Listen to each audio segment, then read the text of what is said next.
मत करो, सांसों की डोरी टूट जाती है, छतें महफूज रहती है, हवेली टूट जाती है। भरोसा मत करो, सांसों की डोरी टूट जाती है, छतें महफूज रहती हैं, हवेली टूट जाती है। और जिंदगी नाज न कर, तेरा भरोसा क्या है। जिंदगी नाज न कर, तेरा भरोसा क्या है। आदमी रेत की दीवार है, रखा क्या है। आदमी रेत की दीवार है, रखा क्या है। और जिनकी दुनिया में हल्का सा तबस्सुम ही नहीं, जिनकी दुनिया में हल्का सा तबस्सुम ही नहीं, उन गरीबों से पूछिए दुनिया क्या है। उन गरीबों से पूछिए दुनिया क्या है। और किसी दिन प्यास के बारे में पूछिए उसकी, किसी दिन प्यास के बारे में पूछिए उसकी। कुएं में बाल्टी रहती है, रस्सी टूट जाती है। कुएं में बाल्टी रहती है, रस्सी टूट जाती है। वाकई अल्हम्दुलिल्लाह, जिस तरह आज आप लोग मुस्तफ़ा की महफिल में आए हैं और एक 40वें की फातिहा के सिलसिले में आज इस महफिल को सजाया गया। मैं मौला की बारगाह में दुआ करता हूँ, परवरदिगार आलम आज की इस नूरानी महफिल के सदक़े में मौला मरहूम की मग़फ़िरत फरमा, मौला उन्हें जन्नतुल फ़िरदौस में आला मक़ाम अता फरमा। मैं देखना चाहता हूँ, मेरे गौस का तज़किरा भी हो गया, मुस्तफ़ा की आमद पर भी बयान हुआ, मुस्तफ़ा की नाते भी पढ़ी गई। मेरा दिल चाहता है हसनैन करीमैन के बाबा की बात कर लें। हजरत अली का एक शेर पढ़ता हूँ, बोले सुभान अल्लाह। सुभान अल्लाह। अब तो मचल के बोले, एक शेर पढ़ रहा हूँ, अगर आप मेरे साथ पढ़ लें तो बड़ा अच्छा होगा। उसके बाद जब तक आप सुनेंगे तब तक मैं सुनाऊंगा। अगर आप फजर तक सुनेंगे तो इंशाअल्लाह फजर की नमाज पढ़ा के फिर भेजा जाएगा। मेरे बाद में हिंदुस्तान का वो मशहूर खतीब, खतीबुल हिंद, खतीब अहले सुन्नत, हजरत अल्लामा मौलाना मुफ्ती गुलफाम रजा साहब क़िबला रामपुरी तशरीफ ला चुके हैं। मेरे बाद में आपको उनका खिताब समाप्त करना है। सारा मजमा मचल के बोले सुभान अल्लाह। सुभान अल्लाह। मैं शेर पढ़ रहा हूँ, वाकई मुझे लगना चाहिए कि जिस तरह पाकिस्तान के अंदर ना मुस्तफ़ा के दीवाने आका की नात पढ़ते हैं, तो ऐसा लगे कि हिंदुस्तान के अंदर भी मुस्तफ़ा के दीवाने नात पढ़ा करते हैं। इस तरह लगना चाहिए। मैं एक शेर अली की तरफ से पढ़ता हूँ, आप समाप्त करें, बोले सुभान अल्लाह। सुभान अल्लाह। कि नबी ने खुदे पुकारा है, अली मौला। पीछे तक आवाज आनी चाहिए। मैं एक ही शेर पढ़ूंगा, उसके बाद गुफ्तगू करूंगा, बोले सुभान अल्लाह। अरे हमारा जो सहारा है, अली मौला। ये आगे वालों की आवाज है, पीछे वालों की होनी चाहिए। वो भी निकालें आवाज और वाकई अली को पुकार लें। जानते हैं अली वो है जो खानाई काबा में पैदा हुए, इसलिए काबा भी पाक है और पैदा होने वाला अली भी पाक है। बोले सुभान अल्लाह।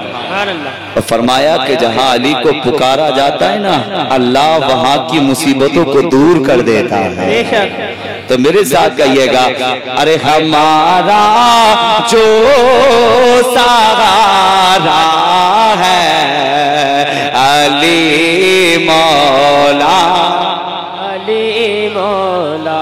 अच्छा, हाथ उठा के कहिएगा, हमारा जो सहारा है, अली मौला। अली मौला, अली मौला। नबी ने खुदे पुकारा है, अली मौला। अली मौला। कैमरे वालों हमें तो दिखा रहे हो, कम से कम आशिकों को भी दिखा दो। इधर भी कैमरे कर दें कि देखो कि हम गए थे भैया नैरोली की सरजमीन पे, मुस्तफा के दीवाने अली के चाहने वाले बैठे थे। दिखाओ जरा आशिकों के चेहरे का, कहिएगा नबी ने खुद पुकारा है अली मौला के मुनाफिकियों मोमिन में अगर पहचान करनी हो, अरे मुनाफिकियों मोमिन में अगर पहचान करनी हो, अरे लगाओ सुन लियो नारा अली मौला, लगाओ सुन लियो नारा अली मौला। नहीं आया अभी, मेरे समझ में आए नहीं, अभी पढ़ा ही नहीं आपने उस अंदाज में। जरा निकाल की आवाज पढ़ लें आप। तुमने शेर नहीं सुना, मैंने पढ़ा क्या था, मैं दोबारा पढ़ रहा हूँ।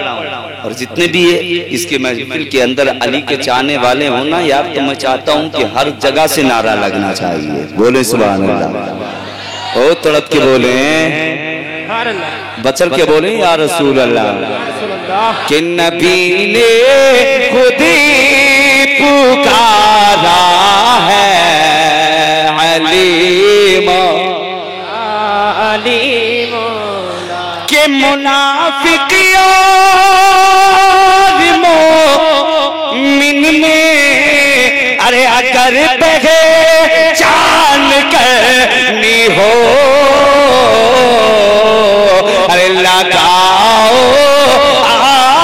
आशिकों नारा अली मौला।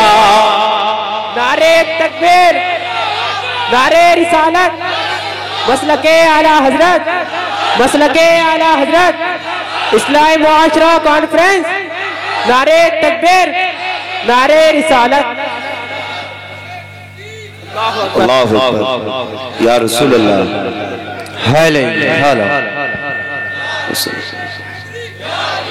एक शेर आखिरी सुने कि नबी ने खुद ही पुकारा है अली मौला, अली मौला कि फली हो अबदा लिया को ये कलंतर हो, अरे सभी का एक नारा है अली मौला, सभी का एक नारा है अली मौला। नारे रिसालत, नारे हैदरी, नारे हैदरी, नारे हैदरी, नारे तकबीर, नारे रिसालत। ये मोहब्बत आप लोगों की मोहब्बतें हैं जो मैं आपके दयारे मोहब्बत में हाजिर आ गया। आज ही तबीयत शाम इतनी खराब हुई, बुखार तेज, चेकअप वगैरह कराया।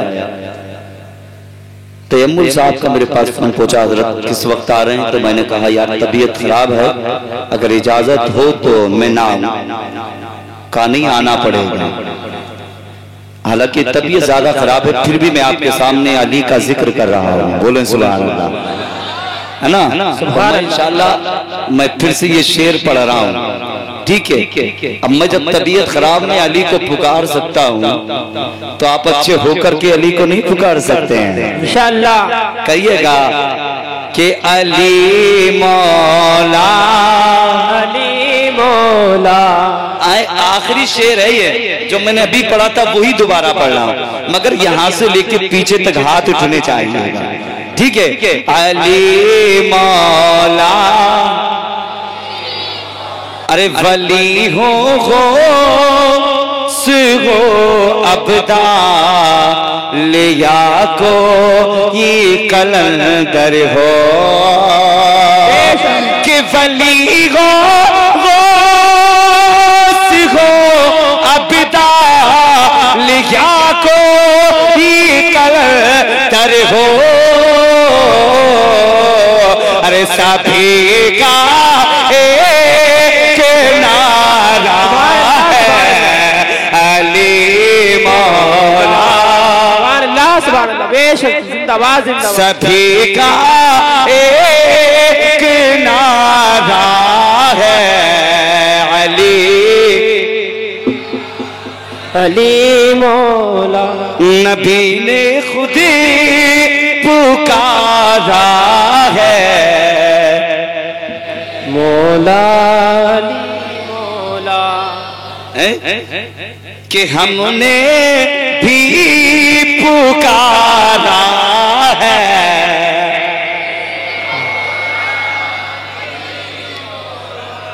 कि मुनाफिक और मोमिन में अगर पहचान करनी हो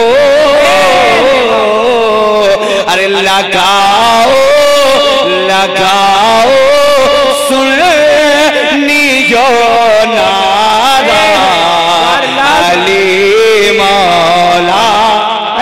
सुभान अल्लाह सुभान अल्लाह। लगाइए नारा अली मौला। नारे तकबीर नारे तकबीर नारे रिसालत। मदरसा के मसलके आला हजरत इस्लाहे मुआशरा कॉन्फ्रेंस नारे तकबीर नारे रिसालत। अली बड़ी शान वाला नाम है अली। जिस मुसीबत में अली पुकारा जाए अल्लाह वहां से उस मुसीबत को दूर कर देता है। बेशक माँ बड़ी अजीम दौलत का नाम है माँ जी। जिनके निगाहों से माँ और बाप का एक मर्तबा चेहरा अगर दूर हो जाए तो याद रखना फिर दोबारा वो चेहरा हमारी निगाहों के सामने नहीं आता है। एक बार चला जाए माँ का चेहरा तो बेटा लाख कोशिशें करें, कितनी कोशिशें करें, जब एक मर्तबा माँ और बाप का चेहरा हमारी निगाहों से दूर हो जाता है फिर दोबारा सामने नहीं। अरे बोले नहीं, अब आप थोड़ा सेट कर दें इसको, नहीं आता है। मैंने जिस आयत करीमा की तिलावत का शर्फ हासिल किया वबिल वालिदैन इहसाना, अपने वालिदैन के साथ हुस्न सुलूक करो, वालिदैन के साथ अच्छा बर्ताव करो, वालिदैन का एहतराम करो, उन्हें उफ तक मत कहो। आका फरमाते हैं माँ के कदमों के नीचे जन्नत है, बेशक बाप के कदमों के नीचे जन्नत का दरवाजा है जी। अल्लाह ने जन्नत तेरी माँ के कदमों के नीचे बनाई, जन्नत का दरवाजा तेरे बाप के कदमों के नीचे बनाया, बेशक। तो आज हम उस माँ की और बाप की कदर नहीं करते, माँ बाप का एहतराम नहीं करते। सारी जिंदगी जिस बाप ने, जिस दिन से हम पैदा हुए उस दिन से बाप ने कदम निकाला दरवाजे से बाहर, जब तक हमारे बाजुओं में ताकत नहीं आई तब तक बाप सुबह को जाता और शाम को कमा करके हमारे लिए लेकर के आया करता। मगर जब हमारे पैरों में ताकत आ गई, हमारे बाजुओं में ताकत आ गई, जब हम कमाने लगे तो हमसे इतना नहीं होता कि हम एक बूढ़े माँ को या बूढ़े बाप को हम एक वक्त का खाना खिला सके। तूने मेरे मुस्तफा का फरमान नहीं सुना? आका फरमाते हैं माँ के कदमों के नीचे जन्नत है और बाप जन्नत का दरवाजा। अगर तू चाहता है अल्लाह तेरे लिए जन्नत का दरवाजा खोल दे तो बाप की खिदमत किया करो। तुम चाहते हो अल्लाह तेरे लिए जन्नत तुझे जन्नत अता फरमा दे। तो अल्लाह ने तेरी माँ के कदमों के नीचे जन्नत बनाई है। माँ बाप, माँ की खिदमत किया करो, माँ बाप से मोहब्बत किया करो। तूने समझा, आज तूने उस माँ को ठोकर मारी, उस बाप को ठोकर मारी जो सारी सारी रात तेरी खातिर जागते रहे। मगर कभी जाकर के तू माँ के करीब बैठा होता और जाकर के माँ से पूछा, माँ जरा इतना बता दे कि जब हम तेरे पेट के अंदर थे तो माँ क्या तू घर के अंदर कदम रखती थी? कि तुझे मेरे वजन का एहसास होता था? तो माँ कहेगी, बेटा कैसी बात करता है, तेरे हर वजन का एहसास माँ को हुआ करता था। जितने कदम मैं घर के अंदर रखा करती थी, हर कदम तो तेरे हरकत का एहसास हुआ करता था। कभी तुमने जाकर के माँ के करीब बैठ करके पूछा? और यार, माँ और बाप बड़ी असीम दौलत का नाम है। जब एक बार ये चले जाते हैं तो यार फिर बेटे दरवाजों पर बैठ करके आंखों से आंसू बहाया करते हैं और फिर आकर के पूछने वाले पूछते हैं, जरा इतना बता दे तेरी आंख में आंसू कैसे हैं? तो नौजवान कहता है कि जिस दिन से माँ का चेहरा सामने से गया है, जिस दिन से बाप का चेहरा सामने से गया है, न खाना अच्छा लगता है, न पीना अच्छा लगता है, न घर के अंदर रहना अच्छा लगता है। तो कहने वाले ने कहा है कि यार तूने अगर जब तक तेरे वालिदैन दुनिया में रहे, घर के अंदर रहे, अगर तूने वालिदैन की कदर की होती, उनकी इज्जत की होती, उनका एहतराम किया होता, तो आज तुझे तेरे वालिदैन के दुनिया से जाने का एहसास ना होता। घर के अंदर आता तो ऐसा लगता कि जिस तरह कल मेरे वालिदैन घर में मौजूद थे, आज भी मौजूद हैं। कभी सोचा? नहीं सोचा हमने। माँ बड़ी अजीम दौलत का नाम है यार, बड़ी अजीम दौलत का नाम है माँ। बता दूं, अल्लाह का वजलील कद्र पैगंबर जिन्हें मूसा कहा जाता, मूसा कहा जाता, और आपके गुस्से का यह आलम, जब आपको गुस्सा आता तो आपके सर से शोलों की शोलाएं नजर आया करती थी। आपको गुस्सा आता तो आपके कपड़ों से बाहर आपके जिस्म के पान निकल जाया करते। आपके जलाल का यह आलम। जब हजरत मूसा रब से मुलाकात के लिए जाते तो इधर मूसा की वालदा हाथ उठा के रब की बारगाह में फरियाद करती, ए परवरदिगार आलम, आज तेरा जलीलुल कद्र पैगंबर मूसा आ रहा है। ए मौला, तुझसे आकर के किसी बात पे जिद करने लगे तो मौला मेरे शहजादे मूसा की खता को माफ कर देना।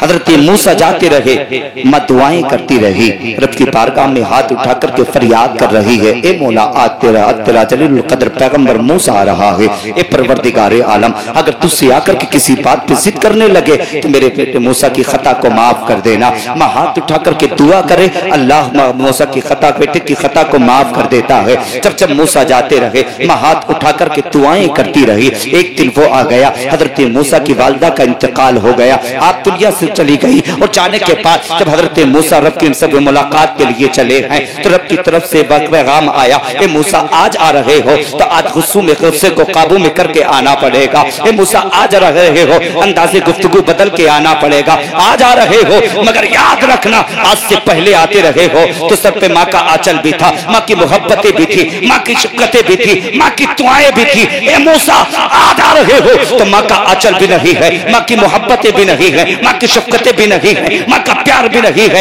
इसलिए आज से पहले आते रहे हो तो माँ दुआएं मांग करके रब की बारगाह में फरियाद करती रही है। ए परवरदिगारे आलम, ए मूसा आ रहा है, ए मौला अगर तुझसे आकर के किसी जिद पे आकर के अगर तुझसे जिद करने लगे तो मौला मूसा की खता को माफ कर देना। रब इरशाद फरमाता है, ए मूसा आज आ रहे हो तो माँ का आंचल भी नहीं है, माँ की मोहब्बतें भी नहीं है, माँ का शफ़क़त भी नहीं है, माँ का प्यार भी नहीं है। हज़रत मूसा ने रब की बारगाह में फरियाद की, ए परवरदिगारे आलम आज से पहले आता रहा तो तूने कभी सवल्ले का हुक्म नहीं दिया, अंदाज़े गुफ्तगू बदलने का हुक्म नहीं दिया। ए मौला आज आ रहा हूँ तो आज आने का तू सवल्ले का हुक्म दे रहा है। रब इरशाद फरमाता है, आज से पहले आते रहे हो तो माँ की दुआएं बचाती रही है, मगर आज आ रहे हो तो माँ का आंचल भी नहीं है, माँ की मोहब्बतें भी नहीं है, माँ का प्यार भी नहीं है। इसलिए जब एक मूसा को माँ की दुआओं की जरूरत पड़ सकती है तो हम गुनाहगारों को तो ज्यादा माँ की दुआओं की जरूरत है। बोले सुभान अल्लाह। हमें तो ज्यादा माँ की दुआओं की जरूरत है यार। जब एक माँ को, एक मूसा को माँ की दुआ बचा सकती है तो यार हम तो बहुत बड़े गुनाहगार हैं, बड़े खताकार हैं। हमें तो ज्यादा माँ की दुआओं की जरूरत है। तो फिर तुमने माँ को ठोकर क्यों मारी? माँ बड़ी अजीम दौलत का नाम है यार। माँ कभी समझा, तेरी माँ ने तुझे 9 महीने तुझे पेट के अंदर रखा, तेरी खातिर मुसीबतों को उठाया। जब माँ अपने बच्चे को जन्म देती है तो जिंदगी और मौत के करीब हुआ करती है। हो सकता है तेरी पैदाइश के मौके पे तेरी माँ की जान चली जाए। कि तूने कभी माँ के करीब बैठ करके पूछा, मजरा इतना बता दे, जब तूने मुझे जन्म दिया था तो कितनी तकलीफ हुई थी? पूछा? नहीं पूछा यार। अब मैं तुझे बताऊं, माँ की दुआएं बड़ी काम आया करती हैं यार। आज हम जाते हैं उलमा के करीब पहुंचते हैं और जाकर कहते मौलाना कोई ऐसा तावीज कर दो, ऐसा तावीज कर दो जिससे कारोबार में बरकतें होने लगे, रिस्क में बरकतें होने लगे। मौलाना ऐसा तावीज कर दो, बीमारी साथ नहीं छोड़ रही है यार। तुम उलमा के करीब बाद में जाया करो।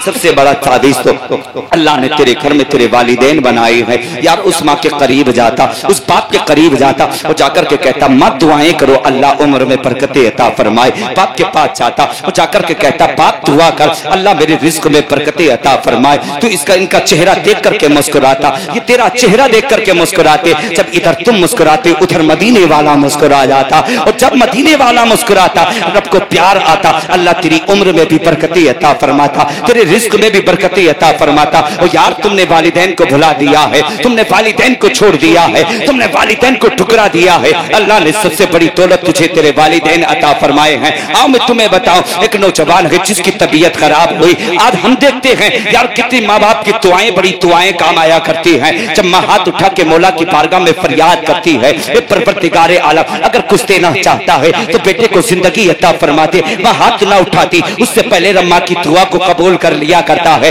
अगर तेरे कारोबार में बरकतें नहीं, माँ हाथ उठा करके रब की बारगाह में फरियाद करे, परवरदिगारे आलम अगर कुछ देना चाहता है तो महबूब के सदके में बेटे को दौलत अता फरमा दे। इधर ये दुआ के लिए आंख उठाती है, उससे पहले रब दुआ को कबूल कर लेता है। बोलो माँ के दीवानों, माँ बड़ी अजीम दौलत का नाम है। नौजवान की तबीयत खराब हुई, रात की तारीकी का आलम, ठंडी हवाएं हैं, ठंडी फजाएं हैं। बच्चे की तबीयत खराब हुई, आह की आवाज निकली। काय की? आह की आवाज निकली। बेटे की आह की आवाज निकली, माँ के कान में पहुंची। यार देख, आज हम देखते हैं रात और रात माँ और बाप पानी मांगते, हमसे इतना नहीं होता हम बिस्तर से उठ करके 1 गिलास पानी पिला सके।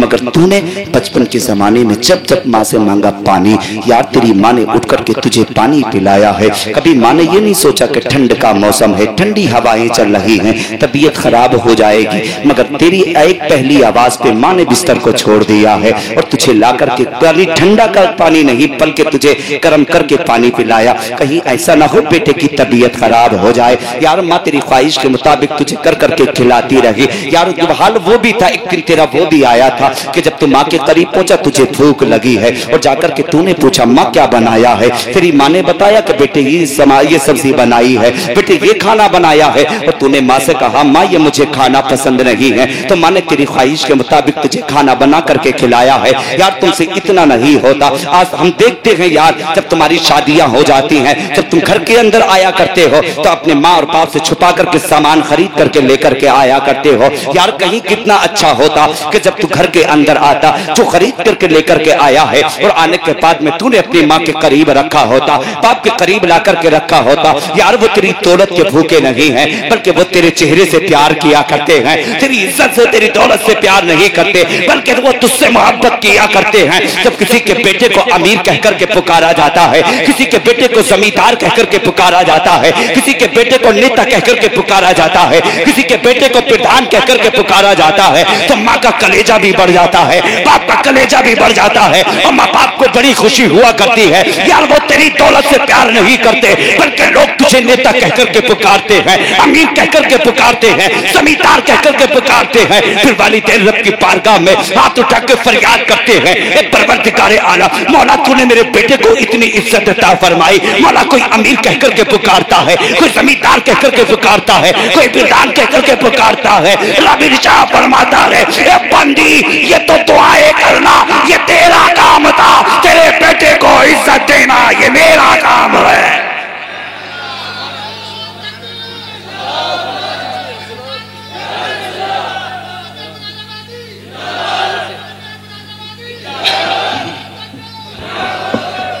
तुमने कभी समझा माँ कितनी बड़ी अजीम दौलत का नाम है।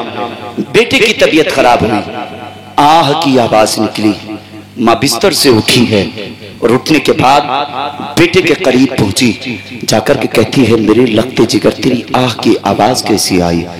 बच्चे ने कहा माँ मेरा सर दर्द करता है। इतना सुना दूसरी आवाज आह की आई, बाप के कान में आवाज पहुंची, बाप बिस्तर से उठा, उठने के बाद लगते जिगर के करीब पहुंचा। जैसे ही बेटे के करीब बाप पहुंचा, जाकर के कहता बेटे जरा इतना बता दे तेरी आह की आवाज कैसे निकली। कहा बाबा अभी तो सर दर्द करता है, दिल भी दर्द करने लगा है, बच्चे की तबीयत खराब होने लगी। इतना बाप ने सुना है, माँ ने सुना है, माँ की आंख में आंसू है, बाप की आंख में आंसू है। बाप ने अपने लगते जिगर को अपनी आगोश में उठाया है और उठाने के बाद बाप लेकर के पहुंचा है हॉस्पिटल और जाने के बाद में एडमिट किया है। और करने के बाद में डॉक्टर से कहता है डॉक्टर जल्दी से कोई ऐसी दवा लगा दे जिस दवा में हर मर्ज का इलाज हो। डॉक्टर ने कहा पहले इसको देखा जाएगा इसको बीमारी क्या है। अब डॉक्टर ने मशीनें लगाई हैं, मशीनें बता रही हैं जिगर भी खराब है, दिल भी खराब हो चुका है, गुर्दे खराब हो चुके हैं, सब कुछ खराब हो चुका है। जब इतना कहा बड़ी बीमारियां बन चुकी हैं, इतना देखना था। डॉक्टर ने कहा अब कोई ऐसी दवा नहीं है कि जिस दवा में हर मर्ज का इलाज हो। इतना सुना है, बाप की आंख में, बाप की आंख में आंसू है, माँ की आंख में आंसू है। कहा डॉक्टर फिर कोई इलाज करना शुरू कर, कोई ऐसी दवा लगा दे जिससे बेटे के सर भी दर्द खत्म हो जाए, बेटे का दिल अच्छा हो जाए, बेटे के कुर्ते सही हो जाए। अब डॉक्टर ने इलाज करना शुरू किया है, दवाई पे दवाई दी जा रही है, टेबलेट पे टेबलेट दी जा रही है, बोतल पे बोतल चढ़ाई जा रही है, दवाई पे दवाई दी जा रही है। मगर देखो यार माँ बाप को कितना प्यार होता है अपनी औलाद से। माँ ने मुसल्ला बिछा लिया है उसी दरवाजे पर जहाँ पर के बेटे को एडमिट किया है। बाप गया है मस्जिद के अंदर और जाने के बाद बाप ने वुजू किया है और वुजू करने के बाद रब की पारगाह में सर को झुका के फरियाद करने लगा, ए मौला अगर कुछ देना चाहता है तो इन सजदों की बरकत से मौला मेरे बेटे को शिफा अता फरमा दे, मेरे बेटे को सेहत अता फरमा दे, मेरे बेटे को तंदुरुस्ती अता फरमा दे। बाप दुआएं कर रहा है मस्जिद के अंदर, माँ बैठी है उसी हॉस्पिटल के दरवाजे पे। रब की पारगाह में माँ ने दामन को फैलाया है, वो फैला करके रब की पारगाह में फरियाद करती है, ए परवरदिगारे आलम अगर कुछ देना चाहता है तो मौला मेरे बेटे को जिंदगी अता फरमा दे। ए परवरदिगारे आलम माँ की जिंदगी ले ले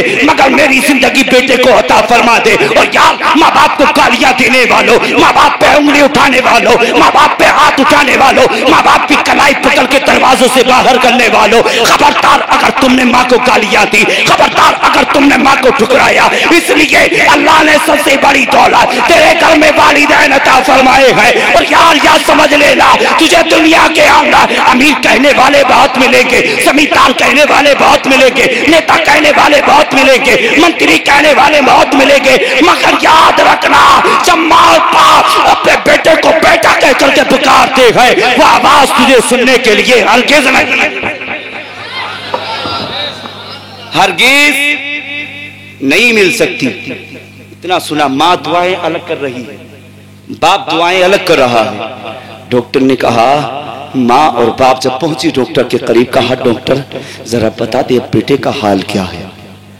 कहा बेटे का हाल बता दे, हाल क्या है। डॉक्टर ने कहा बेटे के अंदर इतनी बीमारी बन गई है कि जिस बीमारी का इलाज मेरे हॉस्पिटल के अंदर नहीं। इतना सुना है माँ ने, माँ की आंख में आंसू है। बाप ने सुना, बाप भी रोने लगा, लगते जिगर को उठाया है। कहा डॉक्टर फिर कोई ऐसा हॉस्पिटल बता दे जहाँ बेटे को लेकर के जा सको। इतना जब बाप ने कहा है, डॉक्टर ने कहा फला हॉस्पिटल लेकर के बेटे को चले जाओ, उससे बड़ा कोई हॉस्पिटल नहीं है, इतना कहना था।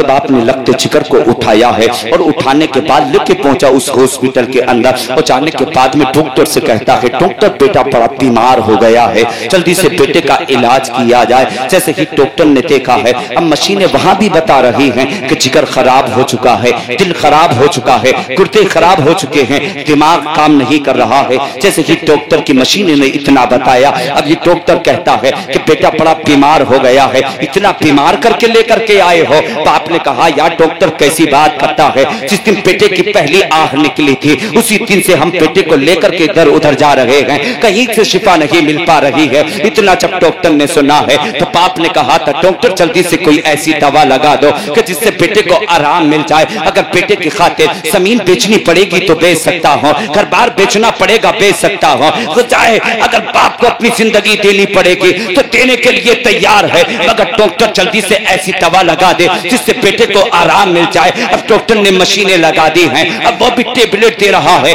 दवाई पे दवाई दे रहा है, बोतल पे बोतल चढ़ा रहा है। अब जानते हो मशीनें बता रही हैं, जिगर भी खराब हो चुका है, दिल भी खराब हो चुका है, गुर्दे खराब हो चुके हैं, दवाई पे दवाई दी जा रही है। एक हफ्ता गुजरा है, 2 हफ्ते गुजरे हैं, 3 हफ्ते गुजरे हैं, यहाँ तक के कई दिन गुजर गए हैं। फिर डॉक्टर ने अपने हाथ को उठाया है और उठाने के बाद में कहा है कि आप बेटे के अंदर इतनी बीमारी बन चुकी है जिस बीमारी का इलाज हमारे हॉस्पिटल में नहीं है, आप बेटे को लेकर